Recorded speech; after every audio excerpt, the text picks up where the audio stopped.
Sa halip na nasa eskwelahan o nasa tahanan, dalawang binatilyo ang nahulog sa kamay ng batas matapos mahuli sa isang bypass operation sa Maguindanao del Norte.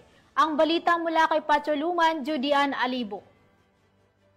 Arestado ang dalawang lalaki matapos mahulihan ng mga iligal na droga sa isinagawang bypass operation ng Maguindanao del Norte PNP sa sitio Santillano, Barangay Macabizo, Sultan Mastura, Maguindanao del Norte.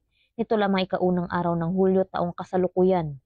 Kinilala ng mga otoridad ang mga sospek na sina alias Spidey at alias Mar, 19 anyos at pawang residente ng naturang lugar. Naging matagumpay ang naturang operasyon dahil sa pinagsanib puwersa ng mga tauhan ng Sultan Mastura Municipal Police Station, Provincial Intelligence Drug Enforcement Unit at Philippine Drug Enforcement Agency BARM, nakuha mula sa mga suspek ang 2.5 gramo ng hinihinalang shabu na nagkakalagang 17,000 pesos. Ang dalawang suspek ay nasa kustodiya ng Sultan Mastura MPS para sa tamang disposisyon, habang ang mga nakumpiskang droga ipapadala sa Regional Forensic Unit para sa pagsusuri.